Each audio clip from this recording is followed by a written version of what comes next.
우리는 은혜의 수단, 은혜의 방편 보고 있습니다. 외적인 것이죠.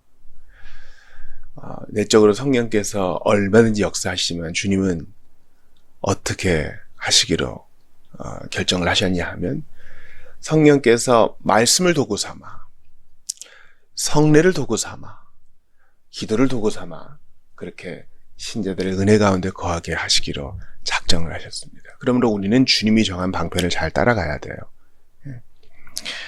마이크는 소리를 증폭하기 위한 그 목적을 가지고 있죠. 물은 사람의 갈증을 채워주기 위한 그 소용되는 목적이 있습니다. 마찬가지로 하나님이 우리에게 말씀을 주신 이유, 하나님께서 우리에게 성찬을 허락하신 이유는 신자가 은혜 가운데 거하고 또 풍성히 거하게 하시려는 그 목적이 있는 것입니다. 그러니까 이 방편을 잘 사용해야 돼요. 올바르게 사용해야 되는 것입니다. 마이크를 가지고 못 박는데 쓸 수는 있을지 몰라요. 그러나 그건 바른 사용이 아니죠. 물을 가지고요, 사람의 갈증을 해소하는데 사용하지 않고요, 엉뚱하게 쓴다면 사고가 날 수 있겠죠. 그러므로 우리는 하나님이 우리에게 말씀을 주신 이유, 바로 은혜의 방편으로 주셨다는 사실, 그 바른 목적을 기억하면서 오늘 198문을 봐야 되겠습니다. 198문은 일견 나와 상관없어 보입니다.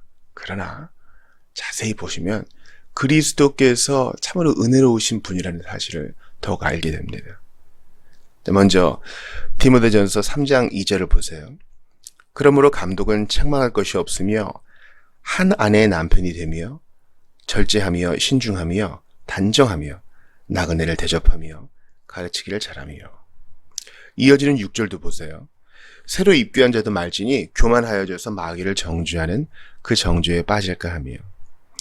하나님께서 디모데 전서를 통해서 우리에게 직분자에 대해서 말씀하세요. 여기서 이 감독, 이 누구냐 하는 것에 대해서는 뭐 해석의 여지가 있으나 우리는 보통 이것을 장로, 다스리는 자, 교회 지도자를 말한다고 볼 수 있겠습니다. 설교자를 포함해서요. 근데 상당히 요구되는 조건이 까다롭죠. 책망할 것이 없어야 되고, 한 아내의 남편이 돼야 되고, 절제를 해야 되고, 신중해야 되고, 단정해야 되고, 나그네 대접을 잘해야 되고, 가르치기를 잘해야 된다. 누가 감당하겠어요? 참 어려운 친구입니다. 그냥 언변술이 있어서 1시간 정도 사람들을 좀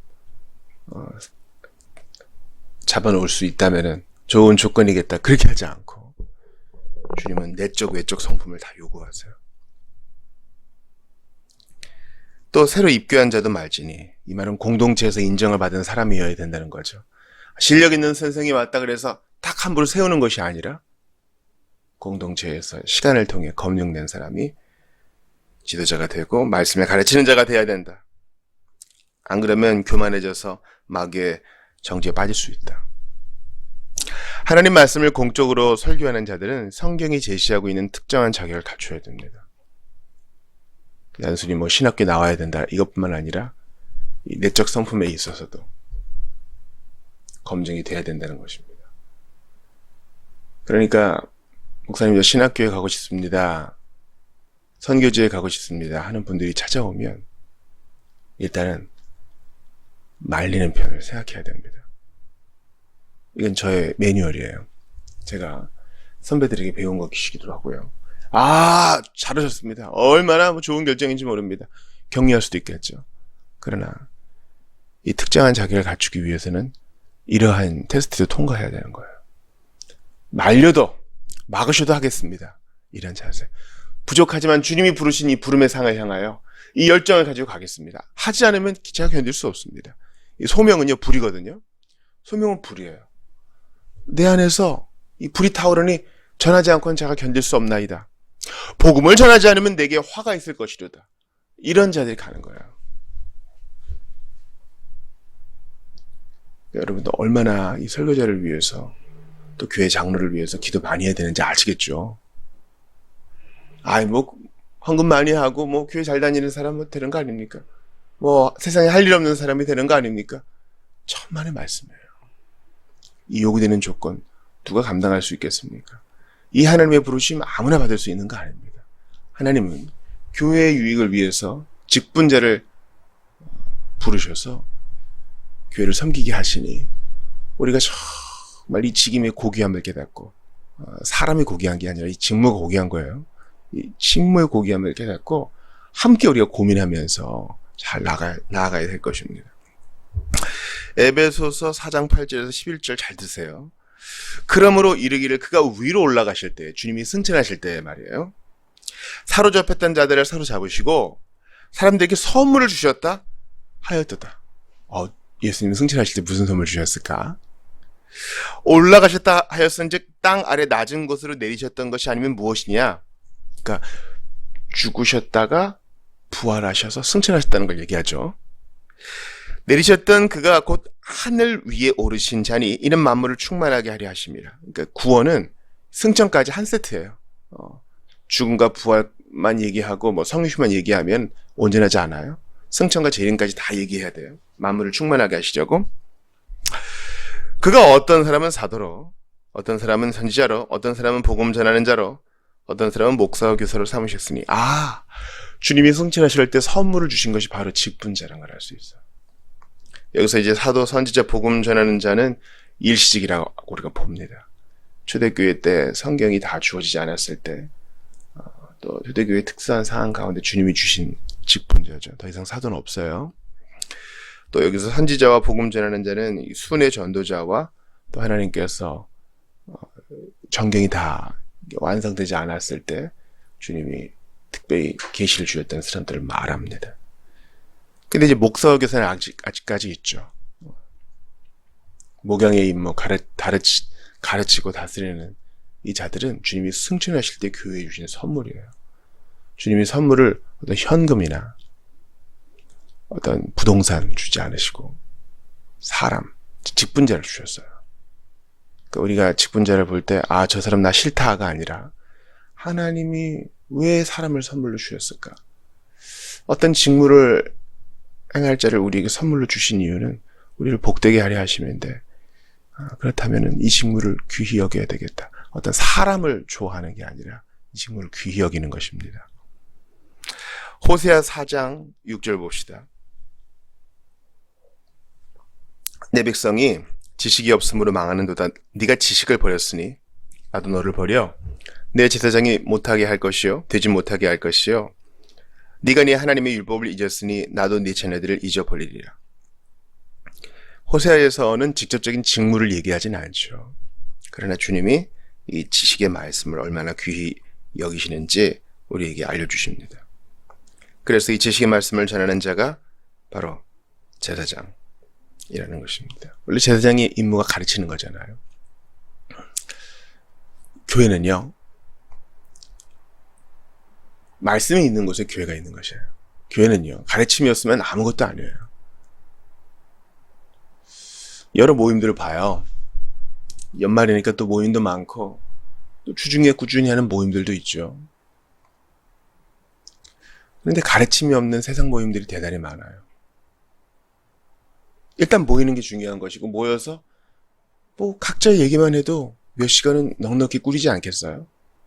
그러나 하나님 백성은 그게 아니에요. 삶을 나눈다 해도 그 안에 가르침이 포함되어 있어야 되고 공적 모임은 더욱 그러합니다. 가르침이 없는 예배는 아무것도 아니에요, 여러분. 자, 오늘은 성령께서 특별히 우리에게 명하셨으니 계속 찬양합시다.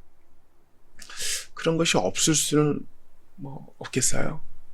특수한 사항이 없다고는 말할 수 없으니까요. 그러나 항상 그리스도의 말씀이 충만히 거하여 하나님이 직무 주신 자로 하여금 회중들이 배우는 것이 기독교 예배의 가장 중요한 요소 중 하나입니다. 그러니까 말씀이 중심이 되어 성찬도 나오는 것이고 말씀이 중심이 되어 세례도 나오는 것이고 말씀이 중심이 되어 하나님께서 권징도 행하는 것이고 그런 겁니다. 말라기 2장 7절 보세요. 제사장의 입술은 지식을 지켜야 하겠고 사람들은 그의 입에서 율법을 구하게 되어야 할 것이니 제사장은 만군의 여호와의 사자가 됨이거늘. 여기서도 이제 제사장이 말씀을 전하는 자라는 사실을 우리에게 알려주시죠. 지식을 가르치는 제사장. 사실 모든 성도가 다 왕 같은 제사장이기 때문에 말씀을 전해야 돼요. 다 전도자가 돼야 되고요. 당연한 말씀. 종교개혁의 기본 이념인 만인 제사장. 중요한 것입니다. 우리는 다 각자의 자리에서 각자의 언어로 복음을 전해요. 돌아오는 주일에 사도행전 17장 후반부 보는데 바울이 아테네에서 철학자들의 언어로 복음을 전하고 공통분모를 잡잖아요. 우리가 다 그렇게 할 수 있어요. 그러나 지금 중요한 것은 공적으로 해요. 공적으로. 우리가 다 제사장이지만 공적으로 모일 때에는 하나님이 불러 세우신 자들을 통해 배우는 것이 합당한 규례라는 것입니다. 에스라가 하나님 말씀을 전하는데 갑자기 백성 중에 말 잘하는 자가 와서 나도 좀 합시다. 그럴 수는 없는 거예요. 우리 신자들이 각각의 집에서는 다 요리사죠. 다 요리사예요. 근데 우리가 식당 들어가서 자, 제가 한번 실력 한번 뽐내보겠습니다 하고 주방장을 쫓아보낼 수는 없는 거죠. 우리는 질서와 균형의 하나님을 섬기고 있어요. 고린도후서 3장 6절 보세요. 이 말씀은 우리가 좀 넘어가겠습니다. 이제 하나님의 말씀은 정식으로 공인되어 이 직분에 부름받은 자들에 의해서만 공적으로 설교되어야 함을 보겠습니다. 로마서 10장 15절 보십시오. 보내심을 받지 아니하였으면 어찌 전파하리요. 기록된 바 아름답도다 좋은 소식을 전하는 자들의 발이요 함과 같으니라. 하나님은 보내심 받은 자들이 공적으로 설교하게 하셨어요. 공적으로. 그래서 감독과 집사를 참으로 신중하게 세워라 이렇게 말씀하신 것도 그 이유입니다. 예수님 때에는 신학교 없었는데요 하시는 분들도 계실 거예요. 맞아요. 예수님 때에는 히브리어 헬라어 배우는 오늘날의 세미나리 이런 신학대학원, 신학교 이런 거 없었는데요. 맞아요. 없었어요. 그러나 중요한 본질은 뭡니까? 준비가 되어야 한다는 사실이에요. 왜 예수님이 30세에 사역을 시작하셨어요? 그는 그 당시 레위인이 제사장으로 복무할 수 있었던 공식적인 나이였어요. 그러니까 주님은 규례를 합당한 준비 조건을 존중하신 분이시죠. 제 아들은 신학교 안 나왔죠. 그러나 3년 동안 그분과 먹고 자며 교육을 받았어요. 신학교 다니시는 분들은 1년, 2년 기숙사는 사용할 수 있어요. 그러나 3년은 그렇게 안 하죠. 제 아들은 그렇게 했어요. 그게 사도에 부름받은 요건이었습니다. 장로와 감독과 집사를 택할 때에도 신중하게 해야 되는 것이 하나님이 정하신 규례였습니다. 짧게 볼 게 아니라 길게 보며 검증을 받아라. 그러므로 보통 우리가 일반적으로 부름받은 자들이 학교에 가서 준비되는 것은 아주 일반적이고도 보편 타당한 규례를 하겠습니다. 설교자가 아주 탁월해가지고 정식 교육 없이 얼마든지 공적으로 설교할 수도 있겠어요. 우리가 교회사를 통해 그런 예를 보잖아요. 마틴 로이드 존스 같은 사람, 무디 같은 사람, 스프로전 같은 사람 신학교 클래스 한 타임이라도 받았어요? 아더 핑크는 어때요? 무디 신학교 나오다가 다니다가 그냥 자기가 사역 시작한 거예요. 근데 우리가 꼭 기억하세요. 특수한 걸 일반적인 규례로 삼을 수는 없죠. 우리가 초자연적인 이적과 기적을 믿어요. 그러나 그것을 항상 오늘 그대로 이루어질 것으로 보편타당한 일반적 법칙으로 세우진 않아요. 자, 오늘 집회 가운데 하나님이 안진뱅이를 일으키실 것입니다. 이렇게 광고할 수는 없어요. 하나님이 주시면 받겠지만. 그러니까 우리가 그런 특수한 규례, 그런 거인과 같은 인물들을 오케이 인정하는 것은 좋아요. 그러나 다 그래야 되는 건 아니에요. 하나님은 일반적인 법칙을 만드시어 질서와 균형 아래에 당신의 백성들을 다스리세요. 그러므로 보내심을 받지 아니하였으면 주님께 은사와 부르심 받은 자들이 잘 훈련될 수 있도록 여러분 관심을 갖고 기도해 주시고 신학교를 위해서도 관심을 써 주셔야 되겠습니다. 신학 교수들을 위해서도 기도해 주셔야 되겠습니다. 히브리서 5장 4절 보세요. 이 존귀는 아무도 스스로 취하지 못하고 오직 아론과 같이 하나님의 부르심을 받은 자라야 할 것이니라. 하나님의 부르심을 받아야 비로소 이제 훈련되어 주님께 쓰임 받는 거예요. 준비가 되지 않으면 쓰임 받을 수 없습니다. 신학교 클래스에서 철학도 배우고 고전어도 배우고 과목들이 대단히 많아요. 특별히 3년 세미나리 과정은 무슨 고등학교 교과 과정 같아요. 배우는 게 너무 많죠. 하지만 겨우 맛만 보는 정도예요. 그런데도 왜 최소 조건으로 이런 학교를 요구하느냐? 여러분, 우리가 복음 전하는 사람들이 대단히 다양한 사람들이잖아요. 많이 배운 사람, 못 배운 사람, 상처받은 사람, 어린아이, 늙은이, 무난히 자라온 사람, 남녀, 외국인, 다양하잖아요. 현대사회의 도전에 직면하기 위해서라도 교육이 훈련은 필수적입니다. 바울이 아테네에서 전도할 때 보세요. 그는 구약 성경을 인용하지 않아요. 어차피 아테네 사람들은 구약 성경을 모르니까. 그래서 그 시대의 시인의 말을 인용하면서 접근합니다. 공통분모를 찾아냅니다. 그가 얼마나 훌륭하게 준비된 랍비였고 바리새인이었어요. 하나님은 그것을 준비 삼아 그를 사용하신 것입니다. 그러니까 이거 설교하는데 무슨 도움이 되느냐? 이게 두꺼운 책 읽어서 무슨 소용이 있느냐? 아니요. 공부해야 됩니다. 여러분들께서 설교자를 청빙하실 때는요. 무조건 이력서 갖고 오시오 이렇게 뽑는 게 아니라요. 그가 얼마나 평생 공부하는 사람이냐 이걸 보셔야 돼요. 겸손히 양떼를 먹이기 위해 먼저 자기가 잘 먹는 사람이냐 이런 사람을 겸손히 청빙하셔야지. 그저 학위만 보고 외적인 스펙만 보고 청빙하시면 안 됩니다. 고린도전서 12장 28에서 29절 보세요. 하나님이 교회 중에 몇을 세우셨으니 첫째는 사도요, 둘째는 선지자예요, 셋째는 교사요, 그 다음은 능력을 행하는 자요, 그 다음은 병 고치는 은사와 서로 돕는 것과 다스리는 것과 각종 방언을 말하는 것이라. 다 사도이겠느냐? 다 선지자이겠느냐? 다 교사이겠느냐? 다 능력을 행하는 자이겠느냐? 하나님께서 부르시는 자들이 있다는 거예요. 그러므로 공적으로 설교로 부르심 받은 자들을 존중해 주시고 그들과 함께 은혜를 누리세요. 하나님의 방법, 주님의 방식을 존중해 주세요. 교육자는 큰 직무를 신지합니다. 그 부담을 이루 말할 수 없어요.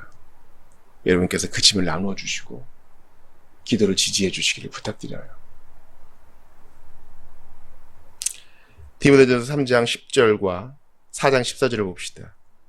이에 그 사람들을 먼저 시험하여 보고 그 후에 책망할 것이 없으면 집사의 직분을 맡게 할 것이요. 이건 집사만 아니라 모든 설교자에도 마찬가지입니다. 네 속에 있는 은사고 장로의 회에서 안수받을 때 예언을 통하여 받은 것을 가볍게 여기지 말며. 그런 공식적인 절차에 따라 안수를 또 받아야 될 것입니다. 어떤 안수식이 없다 할지라도 성도들에 의해서 그런 지지를 받아야 공적 설교자로 인정받을 것입니다. 오늘은 제가 말할게요. 그런 거 아닙니다. 아무에게나 경솔히 안수하지 말고 다른 사람의 죄에 간섭하지 말며 네 자신을 지켜 정결하게 하라. 공적인 설교자를 세우는 것은 참으로 신중한 일입니다. 장로도 설교할 수 있죠. 어떨 때는 회중 가운데 정말 은사 있는 자가 나눌 수도 있겠어요. 그러나 일반적으로는 주께 부름받아 훈련받은 자가 공적 설교를 감당하는 게 옳습니다. 왜 그래요? 하나님 말씀이 그만큼 고귀하기 때문입니다.